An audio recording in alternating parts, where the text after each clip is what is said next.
Hi, welcome to Kate B channel. We are going live from Central Florida. Let me know how you can hear me. That's your favorite vlogger, Kate B. I live in Central Florida. I'm a working mom, and when I come after work, I cook dinner. So while I'm gonna do live stream, we're gonna make dinner. I'm gonna make котлеты. This is the dish. It's in many cultures. It's like meatballs, but they're more flat. And I'm using turkey meat, and I'm using chicken meat.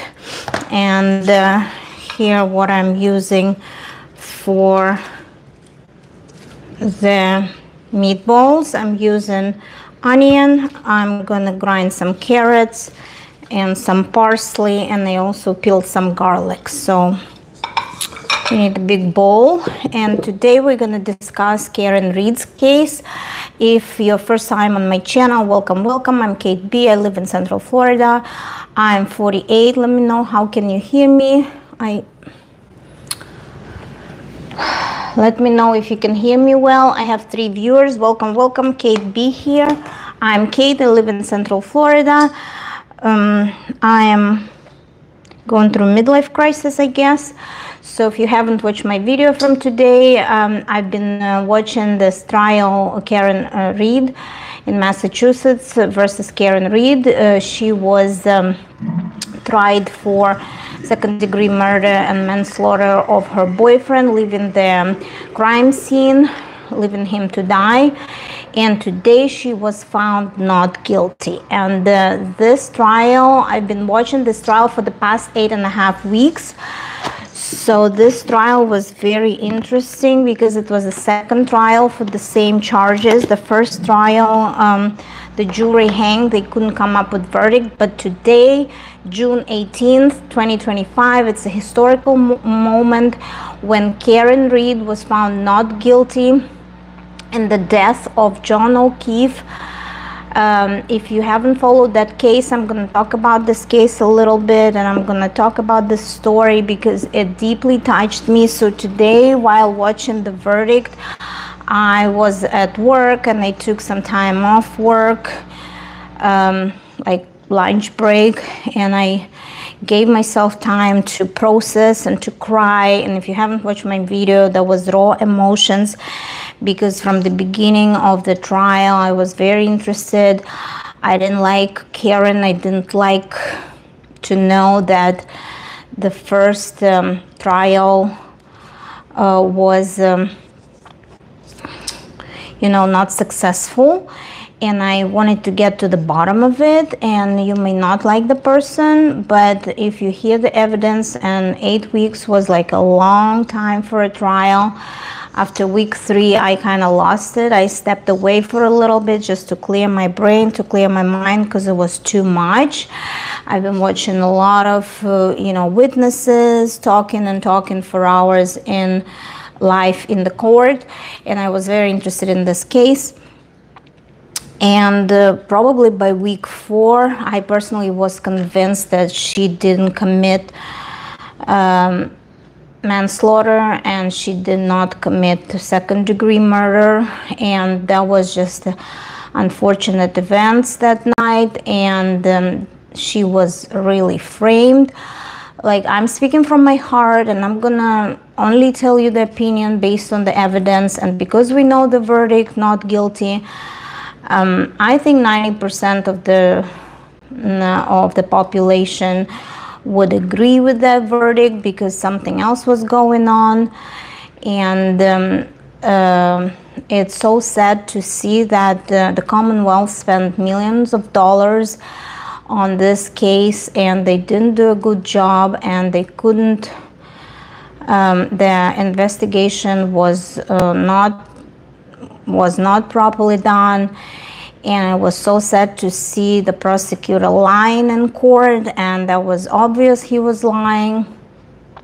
He was, everybody saw it with their own eyes, that, he was so desperate that it's unfortunate and it's shameful that prosecution did such a bad job. And We don't know what happened to John O'Keefe. I don't know if we ever gonna know, but you know, Karen Read was acquitted in his murder. So while I'm speaking, I was so focusing on speaking and telling you about this case that I forgot what I was doing. So I'm going to use my,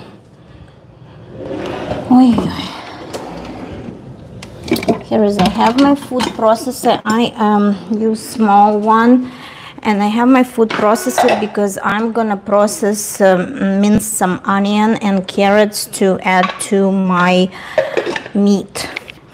And I'm gonna add some seasoning. I'm gonna add some garlic and some parsley as filling for the meatballs. And then I usually fry them in oil for a few minutes, and then I put them on the stove in this steamer.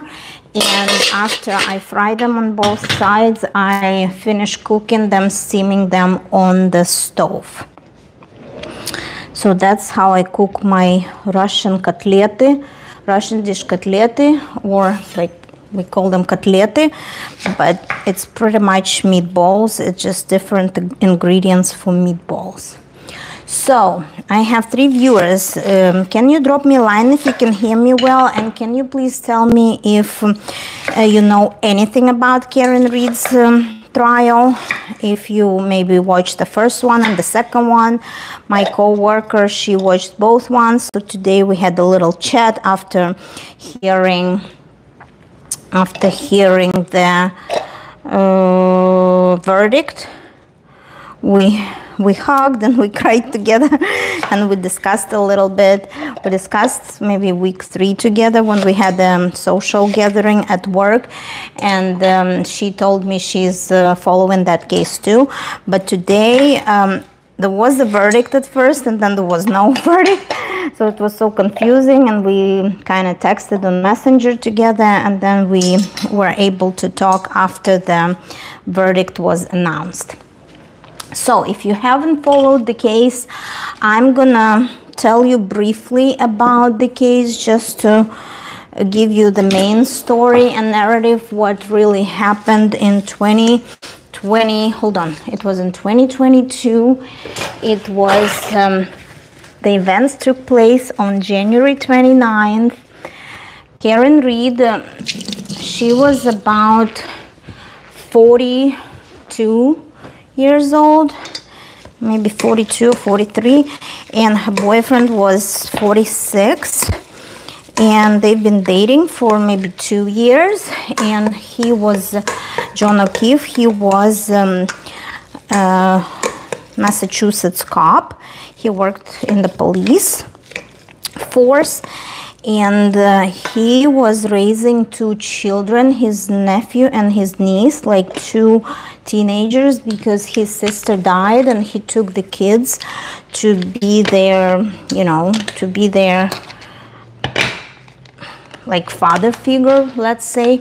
So he was raising those 2 kids alone, and they were dating with Karen, and Karen was a successful woman. She had a very good job. She was financial analyst for Mass Mutual, I think, or maybe I'm wrong.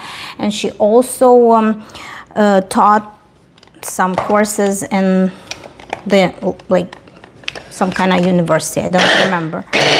Give me a second. Sorry for the noise. I'm going to.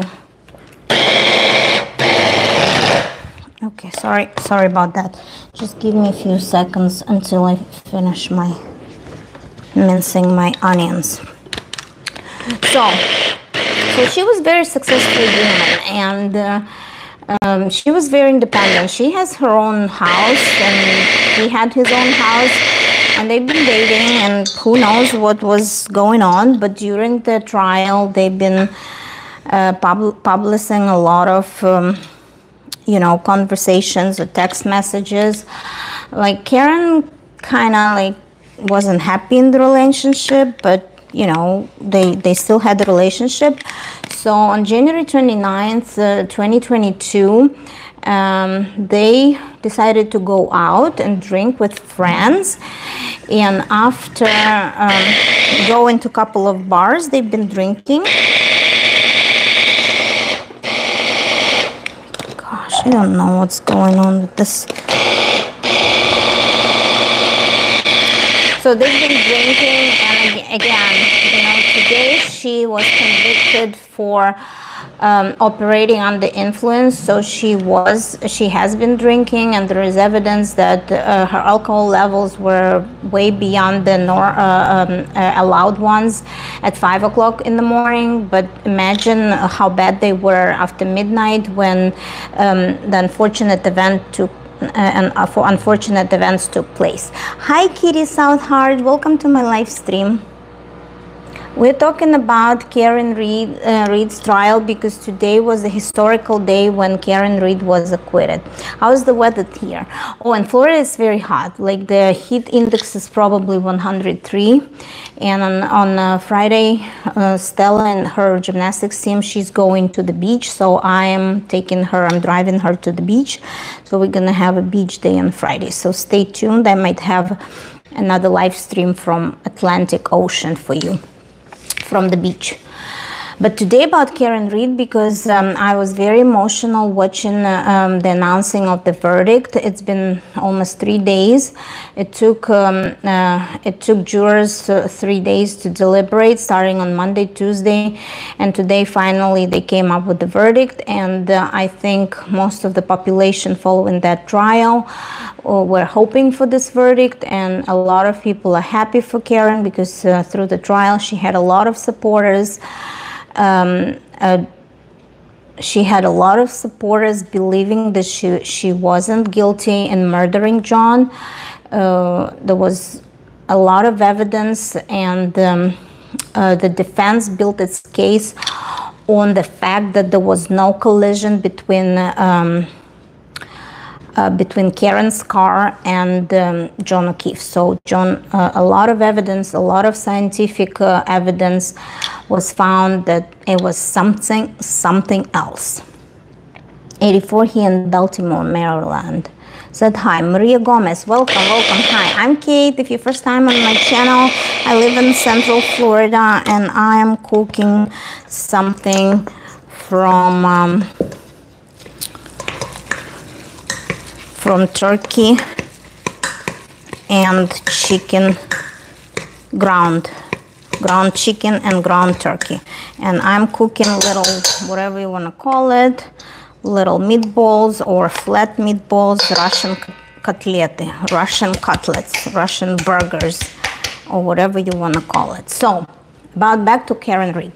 So, you know, from what they read in the text messages, it kind of felt like that Karen wasn't happy in this relationship because John had kids, and sometimes she wasn't happy that she wanted to have a relationship with John, but having teenagers in the house, you know, the relationship sometimes, you know, suffered, and, you know, it looks like Karen wasn't happy in that relationship. But, you know, she didn't know that, you know, something like that could happen. So if, like, we have all these theories, what if? So never had ground turkey and ground chicken together. I always ate them separate. No, it makes great sense because turkey is very healthy meat. I bought lean turkey, 93% lean meat, and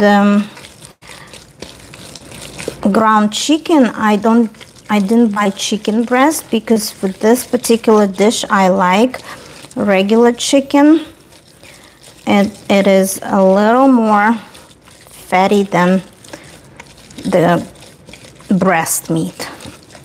So I like fat, but it's healthy fat in this case.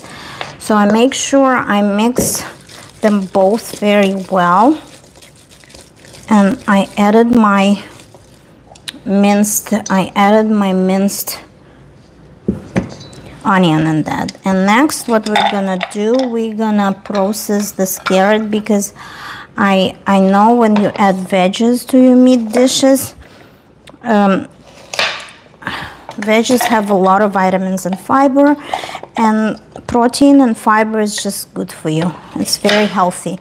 And my kids, they like to eat side dishes, so they like rice, or you know, I don't know what else I cook, or pasta with meatballs, but we mostly eat salad and meat dish, so we don't eat sides, me and my husband. So that's why I want some vegetables to be inside the ground meat. When I grew up, we mostly cooked cutlettes from pork and beef. You could combine pork and beef, but you know, we don't eat pork now. We only eat, you know, rarely eat beef, because we kind of try to be healthy and eat lean meats, protein. Oi, sorry. Oi, oi, oi. So when you try to mince carrots, okay, it's gonna be a fun stream. Bear with me.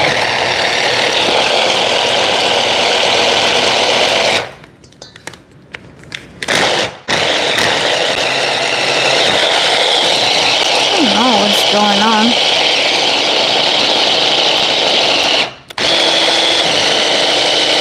See, I lost the knife from this processor, so I couldn't find the knife to replace, so I had to buy a new cup with the knife. It cost me $30 from eBay, and I still have an original one, but I don't know if that knife was very sharp, the one I bought. Mine just got lost.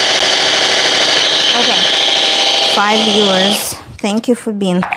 So what happened? They've been drinking with some friends of Karen, and some friends of John, and they've been drinking in 2 different bars. And there were videos during the trial. They showed the videos, how the people interacted, how much they've been drinking, and clearly the videos from the bars and restaurants clearly showed that people drank a lot that night. So there were some people who worked in public services, like cops, and you would imagine the storm was coming on January 29th, like a big storm was coming to the Boston area.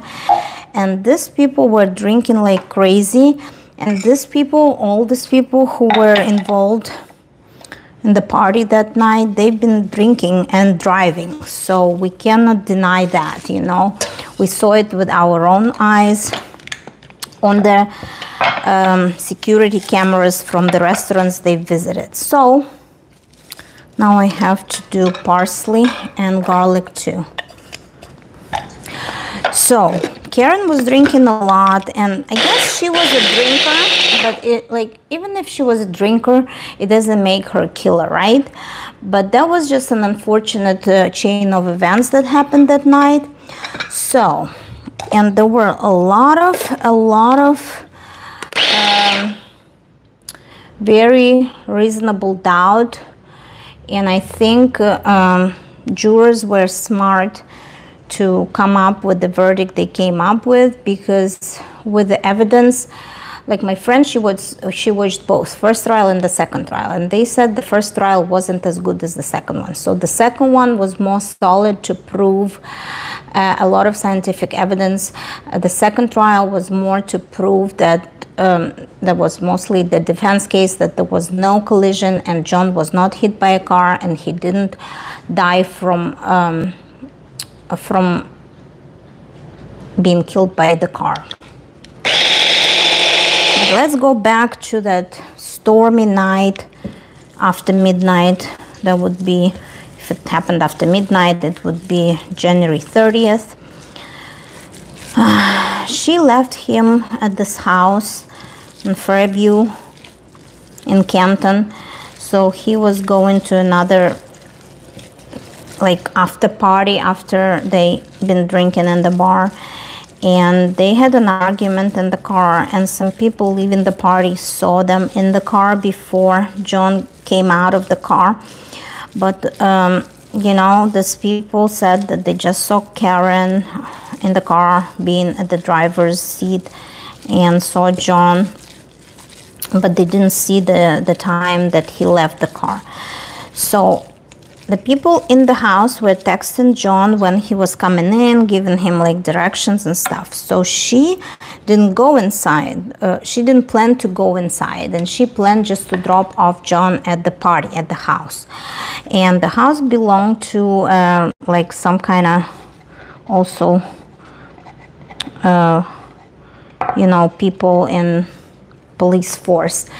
Brian Albert's house, and his wife was there, and his sister's wife was there at the party, and his sister's wife, the host, you know, Albert's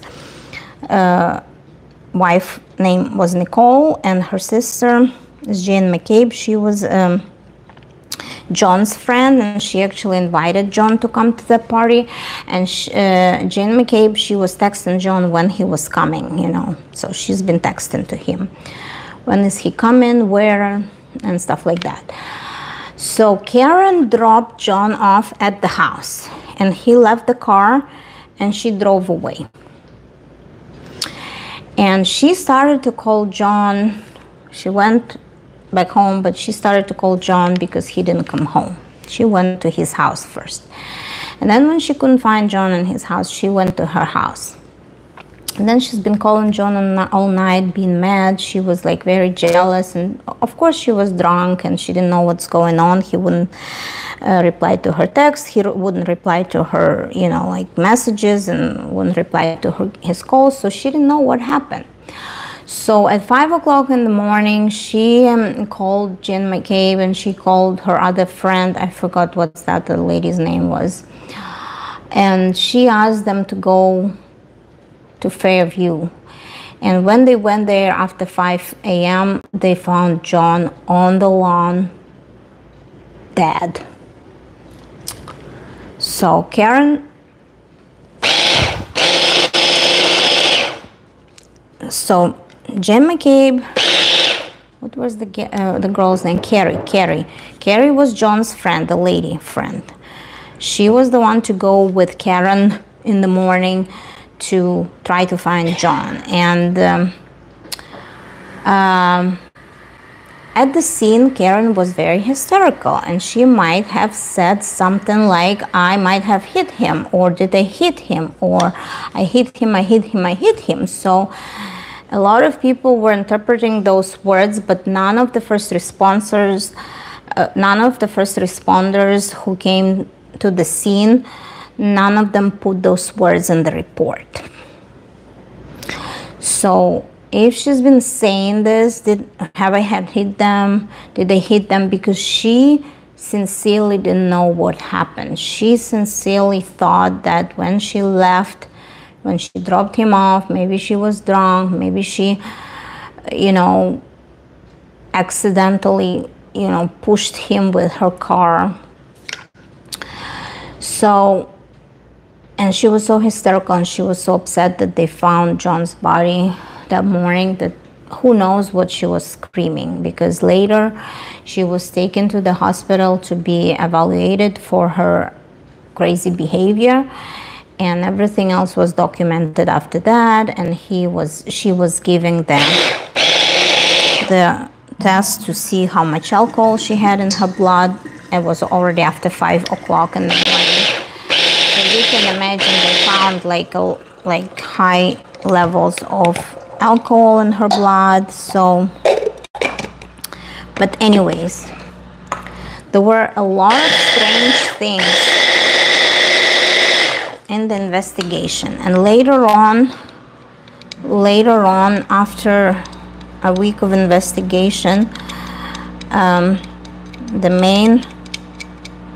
the person in charge of investigation was, you know, convinced that Karen did it, and he was very unprofessional. He was texting very inappropriate messages to the group of people, to the group of friends who were like informed about this case. But what was very crazy is that the host, the person who lived in the house, and one of the other people attending the party, they were there on their phones. It was discovered that they called each other at night. And when they were, when they were asked, they keep telling that they were butt dialing at the same time to each other, so it was not really a conversation. It was not really a phone call. So that was very, very suspicious. And what was killing me and a lot of 95% who was watching this trial, what was killing us, that when John was discovered on the lawn after 5 a.m. on January 30th, a person, the host of the house, was sleeping, and he never came out of the house to see what's going on, seeing all these fire trucks, seeing all this police, seeing all this ambulance and first responders. He, as a host of the party, he wasn't even worried. Why he didn't come out of the house to see what was going on his lawn? Why? So a normal person in the circumstances would be, super curious and upset what's going on next to his house, but not this guy. So it gives such a bad vibe, from only this fact that the guy who hosted the party did not come out to see what's going on. And there were messages then when the investigator kept telling was told to keep the host out of it. And it gives people really, really bad suspicious vibe that something else might have happened during that party, because John didn't look good. He has lots of wounds on one of his hands, on one of his arms, and those wounds are believed to be dog bites. And there was a lot of back and forth with different type of experts from prosecution and defending teams to prove that it was something else. They were not wounds from the collision with the car. So very, very sad. Very, very sad. Okay, so look how the meat looks now. It has carrot. Smells very good because I put some garlic. Now we're gonna put salt, some seasoning. I like to use coriander. I like to use a little bit of other herbs. I have this dry herbs, salt-free dry herbs, seasoning, and I have coriander. And I use salt.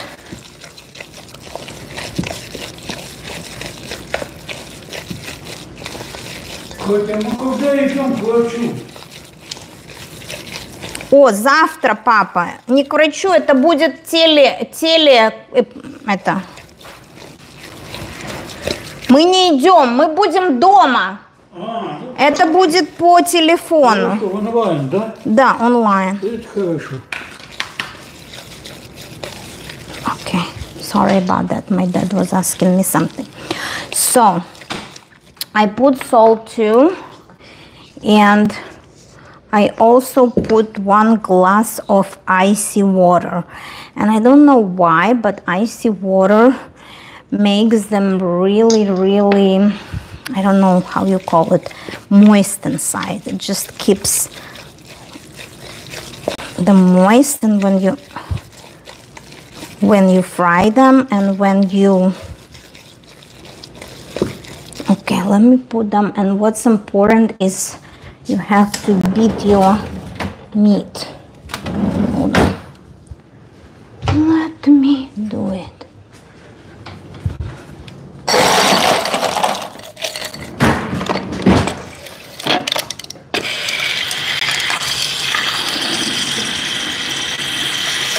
So I'm using 1 glass of icy water for my котлеты.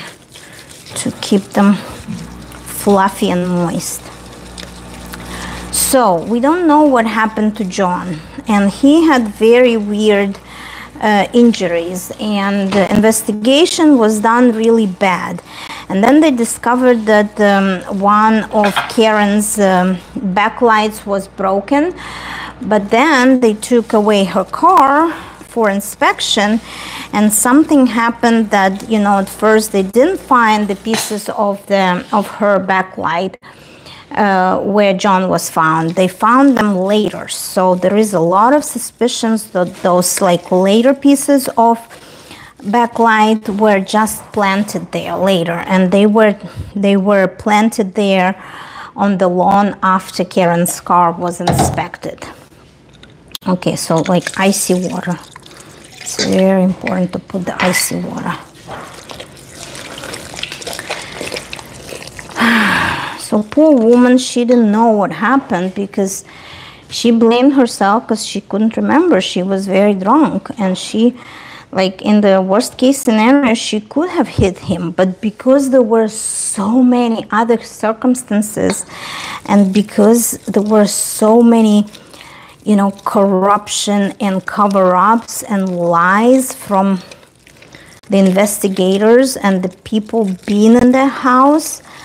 And what's crazy, I'm gonna just tell you like general things everybody knows, like, because it was 8 weeks of evidence. I can't tell you every day how much evidence and how much information, very detailed information, was presented to the jurors to make the right decision, because the jurors, you know, they only rely on what they hear in court. They only rely on the evidence, on the experts' opinions and stuff like that. So they can only judge by the information they only received during the trial. They're not allowed to go on social media. They're not allowed, jurors, they're not, jurors are not allowed to do their own investigation. Jurors are not allowed to discuss that case with anybody. It's just them, their brain, and how they process and analyze the evidence heard in court during this 8 weeks of trial. So it was very, I like to watch real crime trials because you learn a lot of verbiage, you learn a lot how process works, and you see when people like you like by your age, if you're experienced enough to you know, to be integrated into society and meet different kind of people. By my age, you pretty much know and see when people lie and when people are lost, when they try to say something and they cover their lies and they get lost in their own lies. So Leilene Fowler said, hi, welcome, it's you again. Welcome, Leilene. We're cooking today, we're making Russian meatballs. And what's important, you have to beat your meat up to make it fluffy when you, oh my gosh, it's so fluffy. Like beat it very well. You can beat it with your hands, but you can, I beat it with my spatula, so that's gonna be nice, fluffy and tender. Anyways, there was so much information, so many details in that case, and so many suspicious things. And it was even FBI investigation, you know, because there was a lot of corruption going on besides this case in the same, you know, police area, police department area. There was a cop who killed a young girl and staged it as a suicide, and FBI investigation was able to discover that, and some people involved in that case also were involved in Karen Read's case. So you can already tell that something is really bad. So one of the guys who was at that party was Brian Higgins. And Brian Higgins also worked, so that guy, Brian Higgins, he was texting Karen, flirting with Karen over the phone before, like a couple of weeks before the events happened. And it is believed, again, we don't know what happened, but it is believed that that guy, Brian Higgins, somehow involved in what happened in the house. John might have been beaten to death and brought to the lawn, but also there was a guy who was plowing the snow in the morning, and he didn't see the body of John there at a certain hour, so he wasn't laying there from 12:30, 12:45 when Karen left him. And it was also suspicious that one of the persons, like one of the, how you call them, how you call a person who is being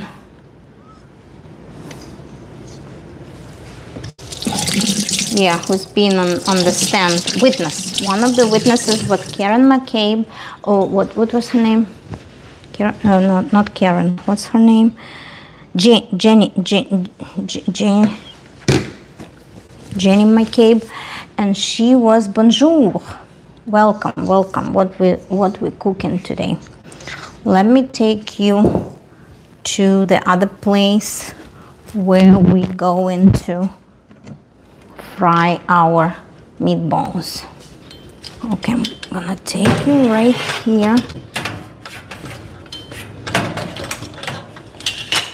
I'm gonna take you right here in my beautiful kitchen. I'm gonna take you and put you, oh boy, what's going on here? I'm gonna set my tripod here. And we're going to cook. Okay, so I'm here now. And she, the girl who was there, McCabe, Jane McCabe, or what was her name again? She Googled something, and she says she didn't Google it, and she has no clue. Well, she didn't Google it at night. She says she Googled it after John was found. She Googled how long does it take to die in the cold. So I'm using olive oil for all my cooking needs.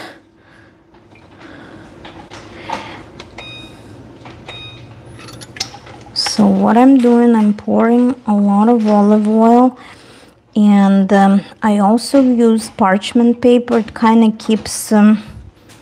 I don't know what the parchment paper does, but I saw this life hack on YouTube, and it seems to help oil not to get, it seems to keep oil in the stove without, like when it's too hot, without popping. And it kind of keeps your meatballs from burning. Смотрите, какой красивый фарш получился. So, comment, ça va? Ça va? Muy bien. I don't know. In Spanish, it's muy bien. So this lady, she was Googling, and at first, the people who were studying her phone, they said she was Googling it before John was found, but when she was testifying, like Jane McCabe, when she was testifying, of course she was testifying on the side of the prosecution. She testified that she was Googling that after John's body was found, like after 5 p.m. So there was a lot of lies involved. And guess what? Her sister lived in the house like next where the dead body was found, and she, Jane McCabe, she never knocked at the door and didn't wake up her sister to tell her what happened on her lawn. So that's also very, very, very suspicious fact. And when she was testifying, she was like so unsure about her own testimonies in the last trial. So it was obvious that she wasn't very honest, and she might know what really had happened during that party, during that night. But because they all agreed not to tell the truth and kind of like blame Karen on what happened with John,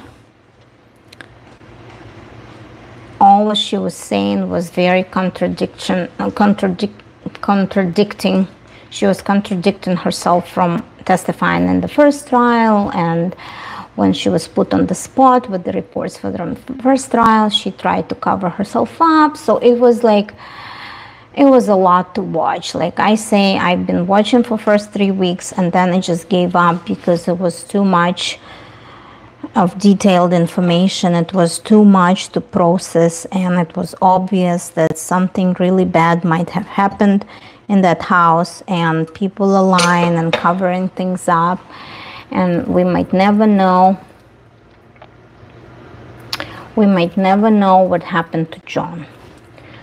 But today we were hopeful for the right verdict, and yesterday the jurors, and it feels like, you know, the judge didn't want Commonwealth, like the prosecutor, to look bad, and it was like through the whole trial we could see that the judge was sympathizing the prosecution, and she was kind of like, she was not very nice yesterday when the jurors asked her. So I'm making those patties like that with my hands, and I put them on the on my pan with a very heated oil, and see how oil starts to boil. Boil. So I'm gonna make my heat a little lower because I don't want the oil to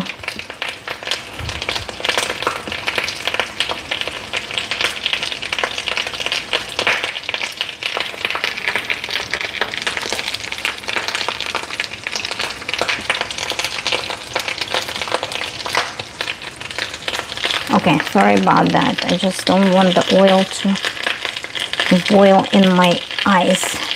It's a little scary when you stay next to the pan and the oil starts to, the grease starts to boil, and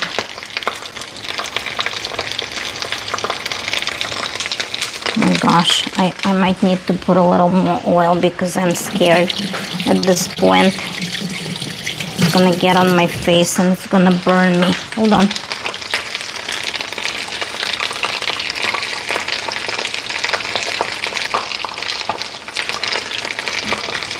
Okay, that's scary.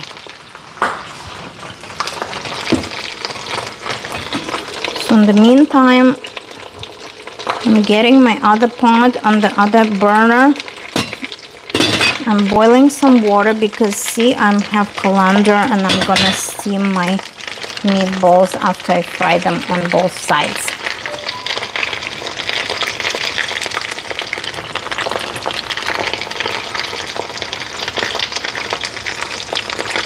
I hope I put enough salt, but you know, I'm trying to eat less salt, but my father likes things very salty and my husband likes them less salty.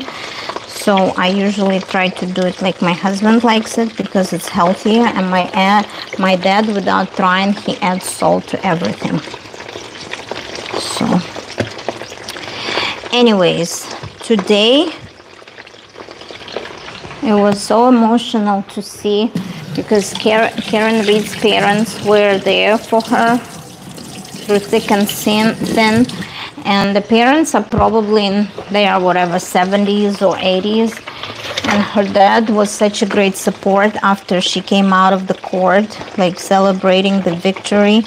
She cried inside the court after the verdict was announced. What are you cooking? Котлетки, Оля. Привет, моя дорогая.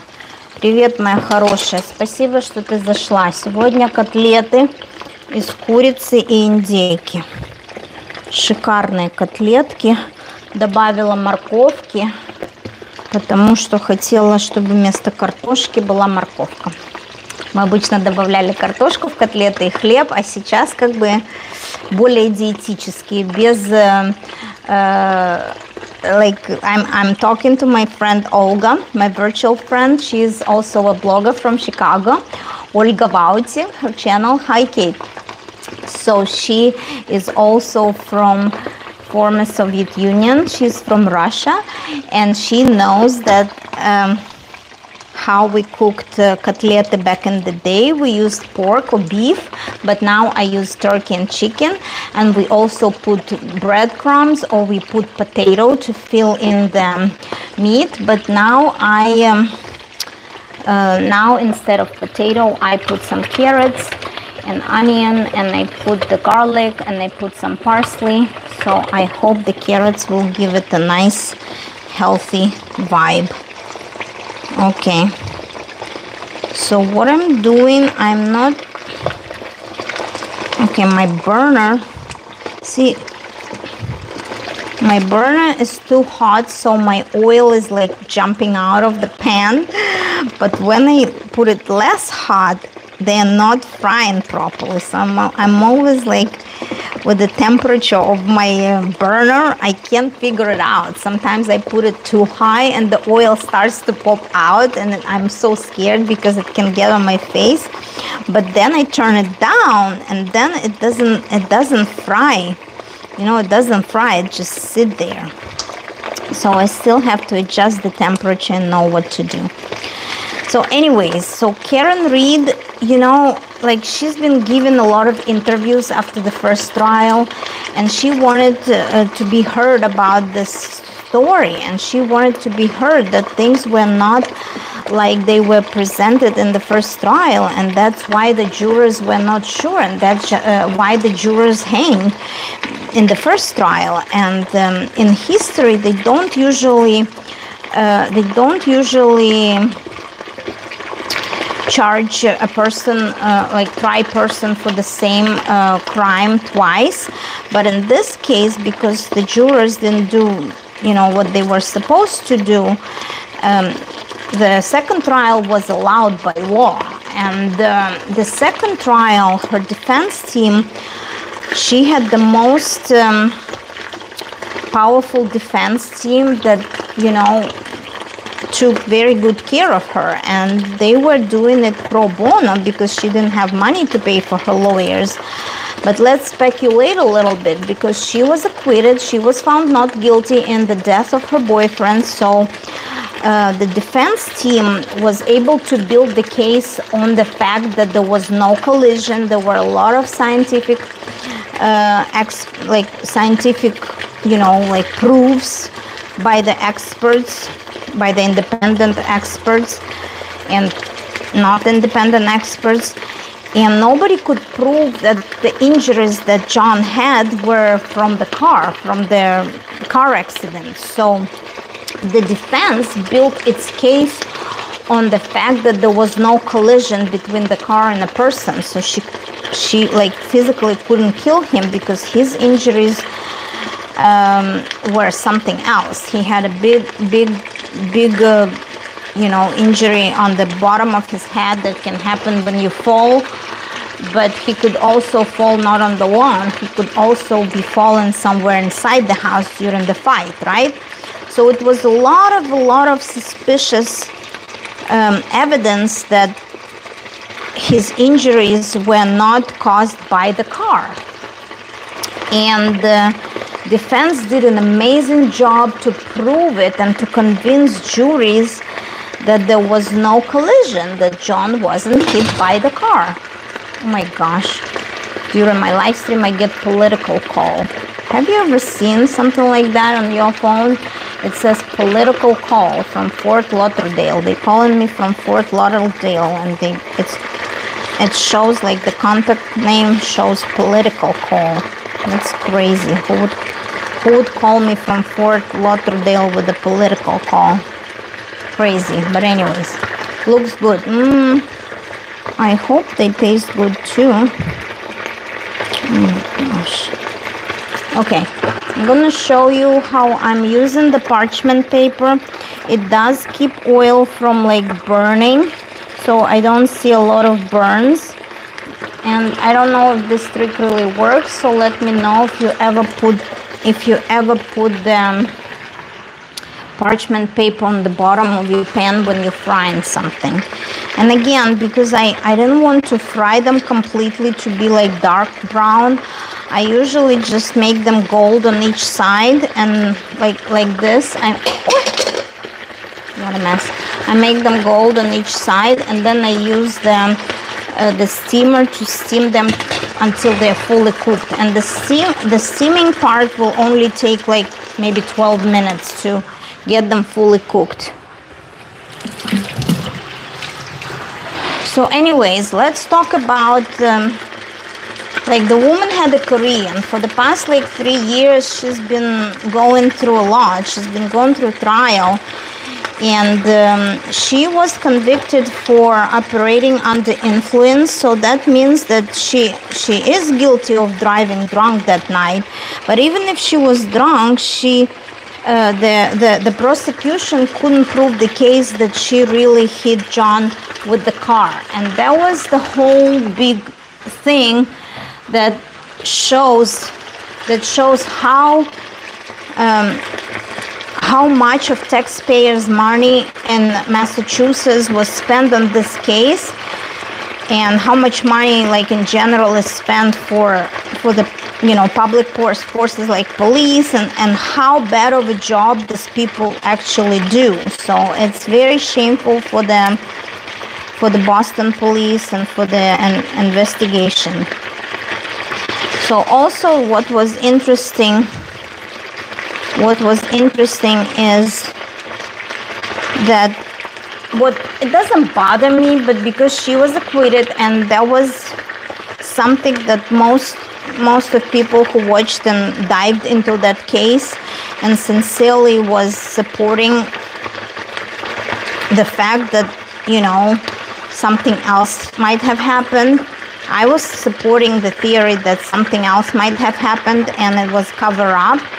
And if you've never watched this case before, how about I'll tell you something weird, that this house was sold. It was like the family of Brian Alberts owned this house for, I don't know, many decades, like probably from even last century. And all of a sudden, after John was found on the lawn of that house, this house was sold, and before it was sold, the floors in the basement were changed, but the house was never investigated. The insides of the house was never investigated. And what's crazy, that because all the experts think that John had dog bites, the people in the house owned the dog, and after this incident with John happened, they rehomed their dog. And the people who love the dog, why would they rehome the dog after the incident? Why? So I kind of do believe that those were dog bites, because if you think about, at first they didn't find a lot of pieces of the car's backlight, like the backlight there. They didn't find a lot of plastic glass pieces, and those, they didn't find a lot of them. They found them later, apparently after Karen's car was taken for inspection. So it kind of makes sense that somebody wanted to rig the investigation and planted those pieces. But even though it was not so much damage to the car that would, show all this weird cuts in different places all over the length of John's arm. So if you're interested, all these pictures, you can probably find it on internet and look it up. And there was an expert, and she was ER doctor, and she was testifying that she's seen a lot of dog bites, and from her practice being a doctor, and helping, you know, with the wounds. She would recognize the dog bite wounds, you know. But prosecution was trying, during the cross-examination, was trying to undermine the defense expert's opinion. And it was obvious that this lady, you know, was firm with her opinions, and she had a lot of, like this lady who testified about dog bites, that she was firm and she didn't blurt, you know, she didn't let the prosecution to make her lost. She was, you know, she was pretty convincing that those were dog bites. And I'm sure jurors, if I believe them, jurors might have believed her too. Also, Brian Higgins and Brian Alberts, Brian Alberts is the host of the house, the house owner who sold the house. They conveniently got rid of their phones after the incident, both of them. So that kind of gives you a bad vibe. Why at the same time they got rid of their phones? They destroyed something that could be found in their phones, right? So there was a lot to process. And again, if you're watching different cases, this is like second or third case I was very interested in. Like the other case was like Casey Anthony case here in Florida when the little girl was killed, and you know, her mom was acquitted, but we all believed that her mom killed the baby, Casey Anthony. And her mom was Casey Anthony, and the girl's name was Kaylee Anthony. And most of us here in Florida would believe it was a bad prosecution, and it was like the job wasn't done correctly, and she was guilty of killing her child. But now she's trying to come back to social media and tell the story. But that's something else, you know. That was in 2008, and it brings me so many bad emotions that I don't even want to go there. Another case I watched here closely in Florida was the case of the murder in the suitcase, when the lady was abusing her boyfriend, and she closed him in a suitcase, and then she had a video of him pleading to get out, and she was laughing and she didn't let him out, and he died in a suitcase. And she was found guilty on killing him on purpose. And that the third case of Karen Reed. At first, because I haven't seen the first trial, I didn't have enough information. But when I started to follow the case in first and second week, even with not being informed about the first trial, I already knew after the second week, I already knew that something doesn't add up in Karen Reed's case, you know. And you know, even if you're drunk, and even if you're moving a car, she had a big SUV, she had a big, huge Lexus SUV. Like, you know, even if you hit a person, even if you're drunk, you would feel something. Milton Diaz Jr. Hi, angels. Welcome. We are cooking. I don't know. I need to make my stove burn a little.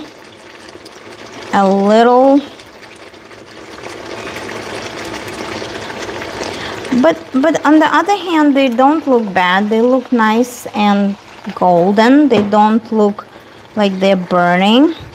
I just like them to be a little bit more golden and have a little more of frying crust on the top before I steam them in a pot.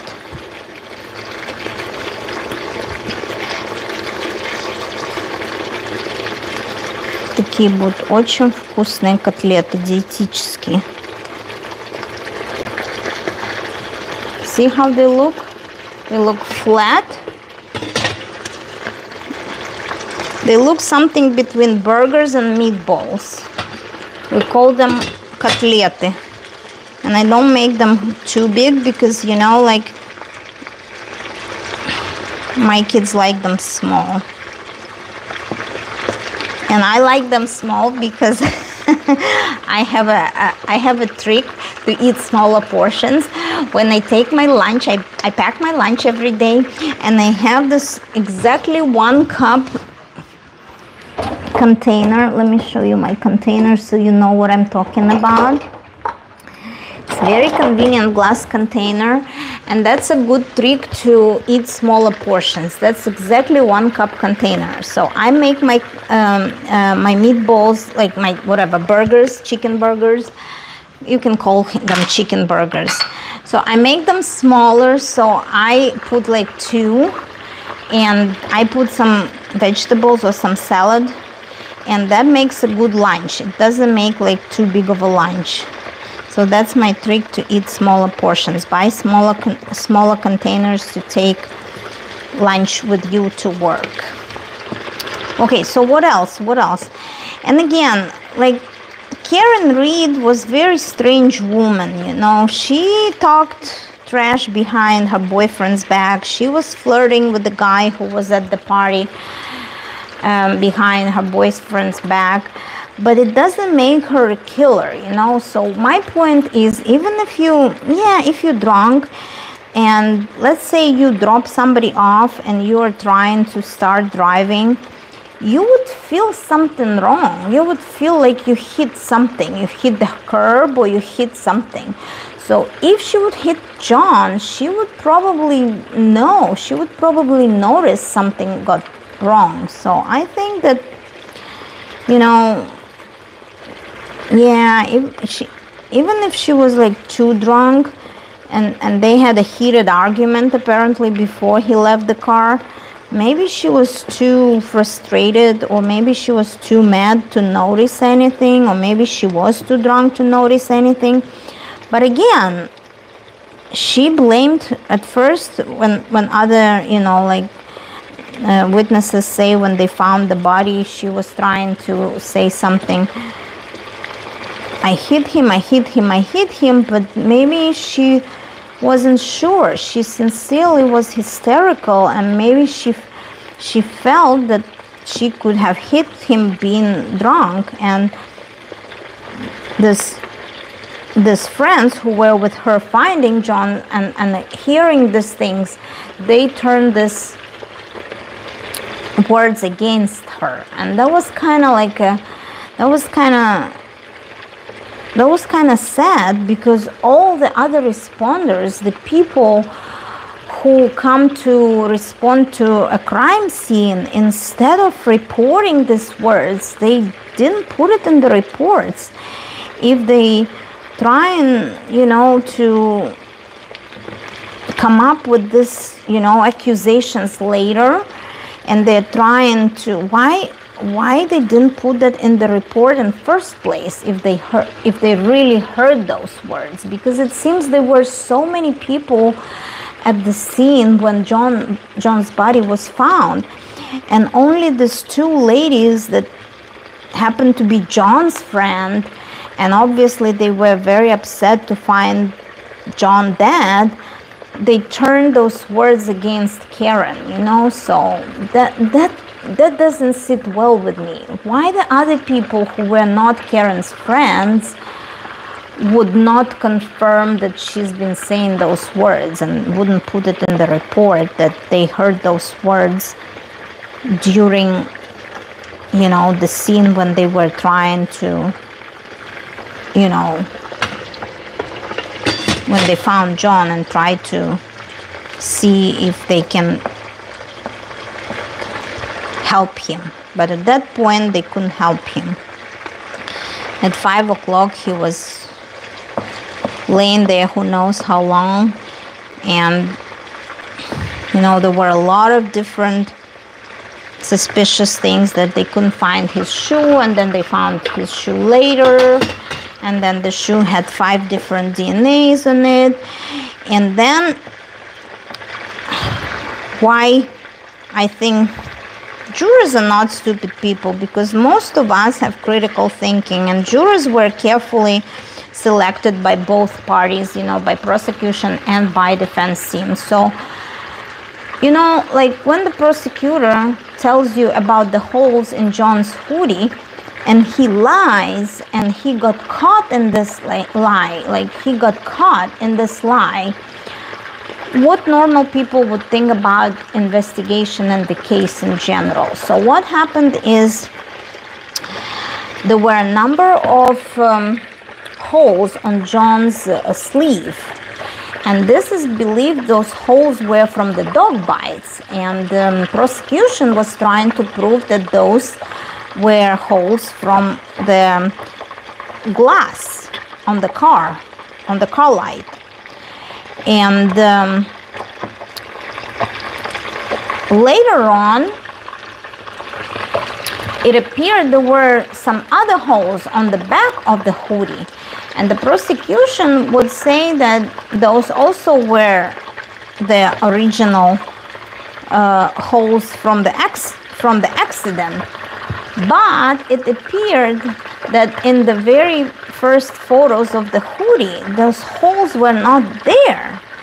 So the prosecutor, Brennan himself, got caught in the lie, because later on the lab people were testifying, and they said that those big holes, they were not like this hoodie was found with those big holes. Those holes were made intentionally during the lab investigation. So Brennan, the prosecutor, lied during the trial, and that wasn't heard of. That was just pissed everybody off, and that was like so terrible. And that's like people were convinced that this case is fabricated, that a lot of things were cover up of the bad police investigation, of bad demeanor of the people involved in the investigating of this case, people who are in charge. And that's very sad to know, you know, as much as we believe in justice in the United States, as much as we try to, you know, feel protected by the police force, by the public, you know, public services, it's so sad to know that they're just ordinary people who lie, who get involved in the crimes, who get involved in the corruption, and very sad. You and Little Red Riding Hood, and very sad. Milton, hi, you remember me in my photo of wearing Little Red Riding Hood? Yeah, you are talking about my photos from my childhood. Thank you for watching and supporting my videos. Oh my gosh, something is not right. This takes me so long today to fry them. They just don't get gold as fast, so I have to turn them on both sides. Okay, let me see. See? And after they golden up a little bit, instead of keep frying them in the oil, I put them in the pot for steaming. So I finish cooking them in the steamer. This way it's a little more healthier way than frying them in the deep oil. Okay, we're almost finished. I'm sad. So anyways, as much as I believe in justice and judicial system here in the United States, I'm very upset that this case was full of corruption, full of cover-up, full of bullshit, you know, full of dishonest people in the public service, full of lies and, you know, insinuations. But I'm, you know, parents of the deceased may not be happy with the outcome of this case, because they honestly didn't like Karen and they blamed her for this from the beginning. but it's not about if they get the, you know, they probably not gonna get the justice anyway, because they lost their daughter, and now they lost their son, and we cannot judge them for being like upset and bitter for not getting the conviction of Karen in the murder of their son and the second-degree murder. They may be like very upset, and they might have family and supporters who do believe that Karen killed him, and that's okay too. It's always going to be two sides of the medal, and I don't blame people who do believe she hit him. You know, I don't blame him. They're entitled to their beliefs and opinions, as other people are entitled to use their critical thinking and analyze the evidence heard in court. And I just think people who don't know much about the case, even if they read at the first glance, knowing that that person was really drunk, would believe instantly that was me, when I haven't heard anything about this case, when I just started to listen from a crime podcaster on YouTube. At first I thought she was guilty, no brainer. She was guilty. She was too drunk, she was mean, she didn't like him, she criticized him, she flirted, and like being on trial for the first time, not a good job of the prosecutors, blah blah blah. And then when I started to follow the case, and I started with my own eyes and ears listening to the evidence and listening to the experts and listening to different type of people and witnesses, my brain was shocked. I'm like, yeah, she might be a mean person, she might be drunk, she might be driving under influence, but it doesn't make her a killer. Something else is not right from the beginning. These people discussing, who were in the house discussing Karen, these people in the police department making accusations and doing the investigation like a joke, putting the evidence in the, you know, not sealed, not in the proper containers. They use the red, you know, the red plastic cups, solo plastic cups, to put the evidence. That was not to the rules. That was not by the protocol. That was not right to gather the evidence and process the evidence found at the crime scene in this manner. You know, they're guilty of it, but because they are people in public services per se, you know, they were giving some kind of like, you know, okay by the upper people who were covering that a crime might have happened in the house of one of the prominent cops in the area. So they were told, the investigators were told from the beginning, keep the host out of it. That's not right. That's a corruption. That's called corruption. That's bad work. Millions of dollars were spent on this case, and they did such a poor job. Okay, finally, I wanted to show you what color I like to see them. See, they have a little darker brown on the sides. That's how I like them, to have a little bit of a crust.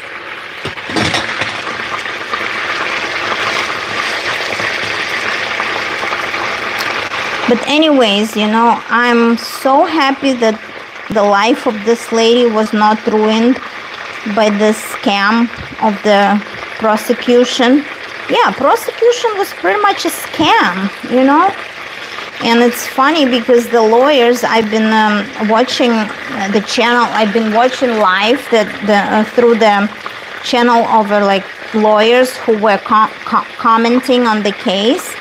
And they would say, yes, prosecution is like that. They try to blame other people in their shortcomings. Prosecution is very much like that. In this case, not doing a proper job, trying to point fingers on something else, you know.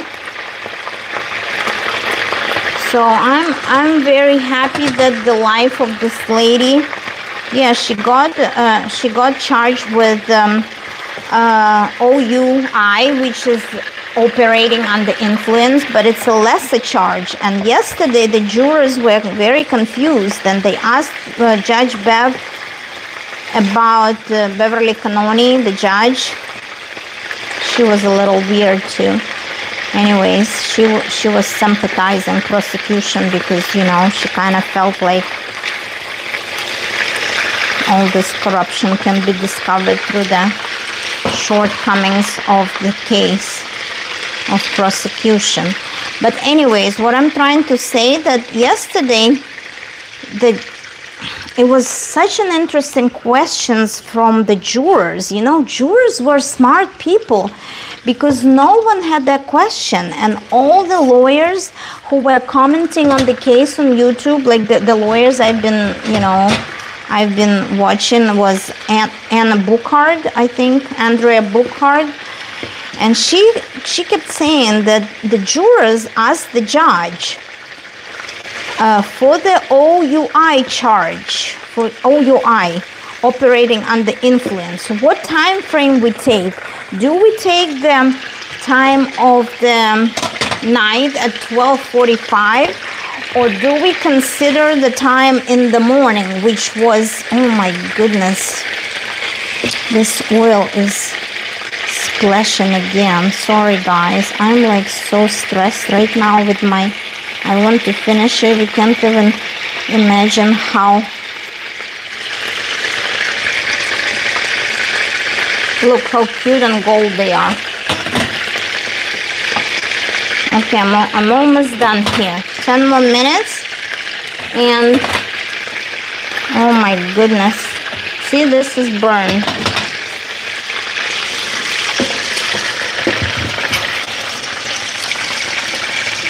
So the jurors were very smart. They were deliberating, and during the deliberation, they wanted to ask the judge. There was a slip, and on the slip were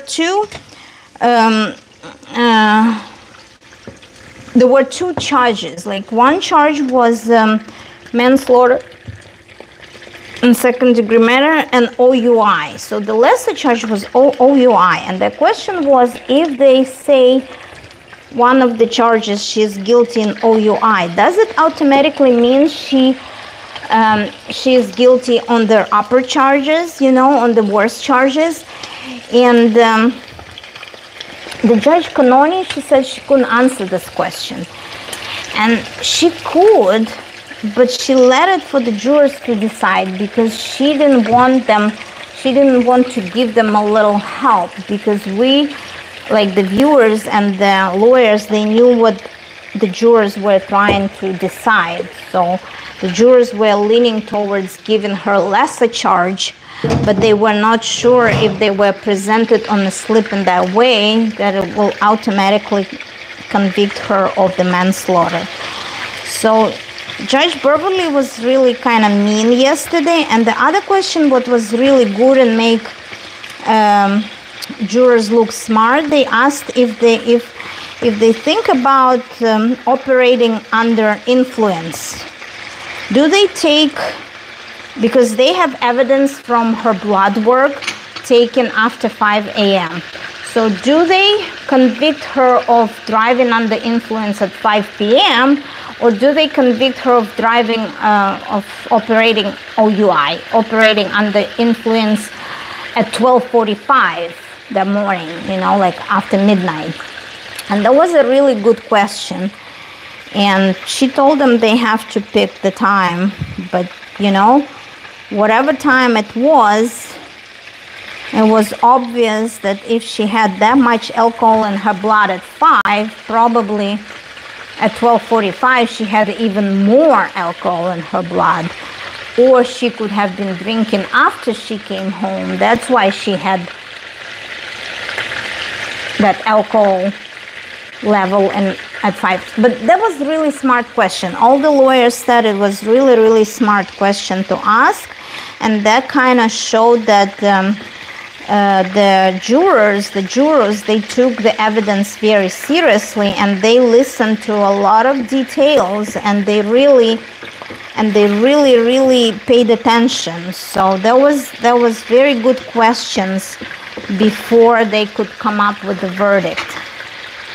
But it was a lot of drama in that court, and that's what I like. It's a real life drama. It's not I'm just telling you like cooking my котлеты. It was somebody's life at stake, you know. It was somebody's future. Like she could have gone to prison for the lifetime if she would be convicted in error, if she would be convicted just because she got framed in those unfortunate circumstances, and what really happened cannot be discovered at this time. So guys, that was very interesting case. I'm done with my cooking. I'll probably do a lot of cleaning after that. It's been an hour 20 minutes. Thank you for watching me. Thank you for supporting my channel, and please come visit my channel again. Ask me questions. Please watch my videos. I wanted to share with you that in about a week and a half, I'm going on vacation, and I want to share with you the place where I'm going. I'm going to share with you my impressions, my traveling tips and excitement from traveling. So let me show you what we have here. So this is the pot where I'm, hold on. Okay, so oh my gosh, it's a lot of steam. Hold on. Let me see, I don't want to break anything here. Okay, let me turn my, okay. Ta-da! So, какие красивые котлетки золотистые. So, see how they are only got golden on each side. Some of them are lighter, some of them are darker, some of them are like tiny little bit burned. But see how they're like gold color, and that was enough to fry them in the oil. And see how they're being steamed in the steamer, and they're gonna be very moist and very healthy for you. So, another maybe 5 minutes, and we're gonna be ready to eat. I'm gonna go and cook my fresh salad from tomatoes, cucumbers, and red peppers. Thank you for watching. Please let me know if you were following the case, if you heard anything about the case, if you have something to share about Karen Read's trial. And thank you for supporting my channel and being my devoted viewers. I love you all. I send you all my love and respect and good vibes. So see you soon. Bye bye. See you on my channel soon. Love you, Kate B. Bye bye.